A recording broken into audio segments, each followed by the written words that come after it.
नवी मुंबई महानगरपालिकेच्या माध्यमातून palm beach रोडला नवीन सर्व्हिस रोड बांधला जाणार आहे आणि या सर्व्हिस रोडमुळे साधारण 400 ते 450 झाडांची कत्तल करण्यात येणार आहे आणि या झाडांची कत्तल रोखण्यासाठी आता या ठिकाणी लोक आहेत, नागरिक आहेत, सामाजिक संस्था आहेत, या पूर्णपणे आता रस्त्यावरती उतरलेले आहेत। तुम्ही पाहताय की संपूर्णपणे इथे जवळपास 100च्या वर लोक आहेत, त्यांनी मानवी साखळी तयार केलेली आहे आणि झाडांची कत्तल करू नये अशा प्रकारची मागणी या लोकांकडून केली जात आहे। आधीच या ठिकाणी सांडपाडून वाचलं जाण्यासाठी रोड असताना परत एकदा नवीन रस्त्याचा घाट का घातला जातोय अशा प्रकारचा प्रश्न आता या लोकांकडून उपस्थित केला जातोय। त्यामुळे आपण पाहतोय की हातामध्ये बॅनर आहेत, पोस्टर आहेत आणि झाडे वाचवा, झाडे जगवा, त्याचबरोबर झाडांची कटिंग करू नका, जर झाडे तोडले तर भविष्य आपलं खराब होईल अशा प्रकारची मागणी आहे ते या लोकांकडून करण्यात येणार आहे। आणि याच आंदोलनामध्ये आता सिनियर सिटीजन सुद्धा आहेत, लहान मुलं सुद्धा आहेत, ते उतरलेले आहेत। आपण या लोकांशी बोलण्याचा प्रयत्न करूया। सर, आंदोलन तुम्ही करताय, काय नक्की कशा प्रकारे झाडांची कत्तल होताना दिसते? तिथे यांनी एक नवीन अंडरपास टनल बनवण्यासाठी 440 झाड कापायची त्यांनी नोटीस दिलेली आहे, नोटीस लावलेली आहे। आता हे सगळे झाड जे आहेत ते कमीत कमी 15-20 वर्ष जुने झाड आहेत आणि असे झाड उगवण्यासाठी भरपूर मेहनत लागते। आता हे उगवलेले जे इतके चांगले झाड आहेत ज्याच्यामुळे आपल्याला ऑक्सिजन भेटते, ज्याच्यामुळे हे नॅचरल एअर फिल्टर म्हणून काम करतायत आणि हे NMMC कट करायचा प्रयत्न करते आहे, त्याचा आमचा विरोध आहे। दुसरी गोष्ट, सानपाडामध्ये एअर क्वालिटी लेवल खूपच थर्ड क्लास होत चाललेली आहे। सकाळच्या वेळेस जर तुम्ही बघाल एवढी धूळ असते एरियामध्ये की लोकांना, लहान पोरांचे खोकले जात नाही आहेत 3-3 महिने झाले तरी। आणि अशा ह्याच्यामध्ये NMMCनी लोकांची पर्वा करण्याच्या ऐवजी ते झाड कापून अजून आमच्या पर्यावरणाचा नाश करायचा प्रयत्न करत आहेत आणि त्याचा आम्हाला विरोध आहे।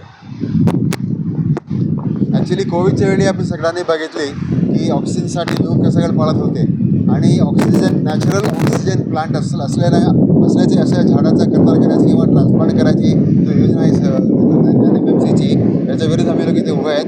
कारण की हे अंडरपास बनवण्याची ऐवजी दुसरी त्यांची एक ऑल्टरनेटिव्ह बघायची होती आणि आम्ही एक तज्ञाचा सल्ला घेऊन एक ऑल्टरनेटिव्ह प्लॅन बनवण्याची प्रयत्न करतो आहे। अंडरपासऐवजी एक दुसरी मार्ग जो आहे ना, एलिव्हेटेड रोड म्हणतात त्याला, ते आपल्या ते ब्रिजपासून इथेपर्यंत पोराजपर्यंत आणि पोराच्या सिग्नलच्या अलीकडे तिथून पाम बीच मार्गाने वाशी जाताना सिग्नलच्या अलीकडे त्या बाजूला, म्हणजे तिथे पण ते ट्रॅफिकची कमी होण्याची ते होईल आणि AQI जास्त वाढतो आहे। आपण बघितलं की नवीन वर्ष न्यू इयरच्या वेळी तिथे ॲक्च्युली हॅझार्ड्स लेवल गेली होती AQI लेवल, ते वाचवण्यासाठी। आणि एक महत्त्वाची गोष्ट म्हणजे सगळ्यांना लक्ष ठेवायला पाहिजे, पर कॅपिटा ट्री कव्हर जो आहे नवी मुंबईत फारच कमी आहे।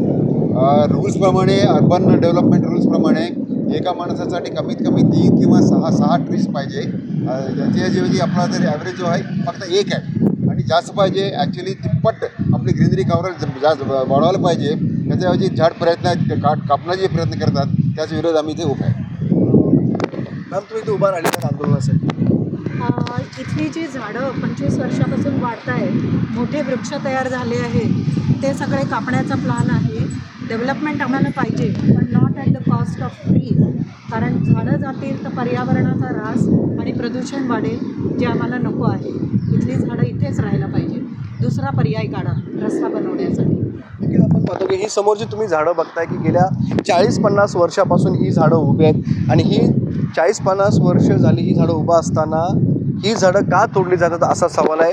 आणि ही झाडं न तोडता जर आपण या ठिकाणी एलिव्हेटेड रस्ता तयार केला तर त्याला आमची संमती आहे अशा प्रकारची भावना या लोकांकडून व्यक्त केली जात आहे। विनायक पाटील, ABP माझा, नवी मुंबई।